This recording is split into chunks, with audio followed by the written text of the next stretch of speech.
one. They're everywhere and have built a kingdom out of eating dead leaves.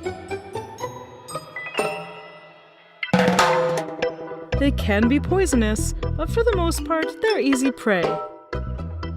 So who are these leggy arthropods that have conquered the Earth? These are millipedes.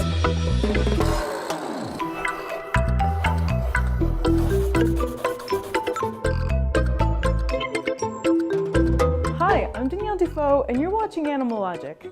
Before we get too far, I want to thank today's video sponsor, Let's Get Checked.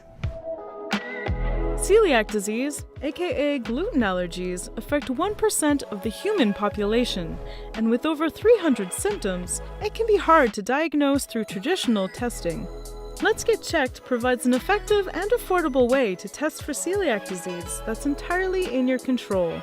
The test arrives in discreet packaging to your door with next-day delivery. Within 2 to 5 days of arriving at the laboratory, you'll be able to view your results securely online.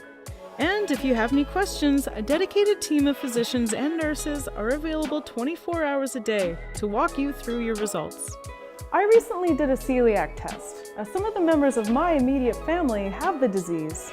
The whole process was surprisingly easy, and it took less than a week to get my results. I found out that I'm not a celiac, and I can continue enjoying the food that I love without worrying about gluten in particular. You don't need to wonder any longer. Head over to trylgc.com/animallogic for more information. Millipedes are some of the most successful invertebrates on Earth. They're found all over the world. Turn over any large dead piece of bark in the forest, and you're likely to find one.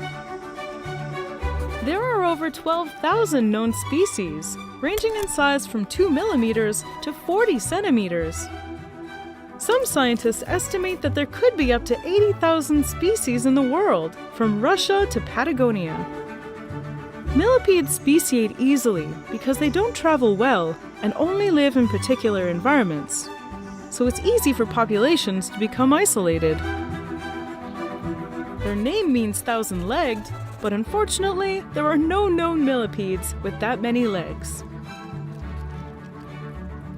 The record holder for the most legs is Alacme planipes. It has 750 legs. That's one leggy boy. They were considered extinct until 2012, when they were rediscovered in California. The most amazing thing about these millipedes is that they pack all their legs in a 3-centimeter long body. The silver medalist is another California millipede, Alacme tubinae.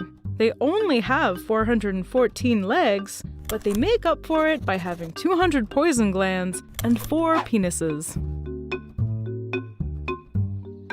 The largest millipede in the world, the giant African millipede, can be up to 40 centimeters long and has 256 legs.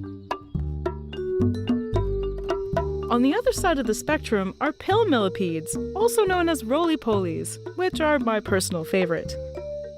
These little guys only have about 70 legs, and compared to their cousins, they save a lot of money on shoes. Some people consider millipedes a nuisance when they see them in their gardens, but it might have been us who took over their lands. Millipedes are some of the oldest land animals on the planet. They're over 400 million years old.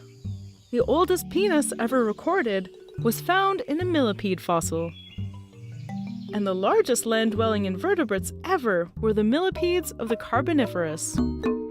During that era, there was a lot more carbon in the air, which led to giant insects and arachnids, but none as large as the Arthropleura mollipedes, which grew to over 2 meters in length. You could ride it like a pony!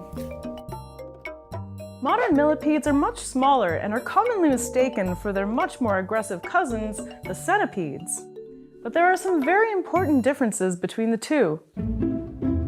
First, the similarities. They have segmented bodies and several legs. The differences are that millipedes have 4 legs on each segment, while centipedes only have 2. Centipedes are also venomous and carnivorous. But most millipedes eat dead plant matter, and only some are poisonous. If centipedes were chaotic evil, I would put millipedes at neutral good. The easiest way to tell them apart is by looking at their legs. Millipede legs are at the bottom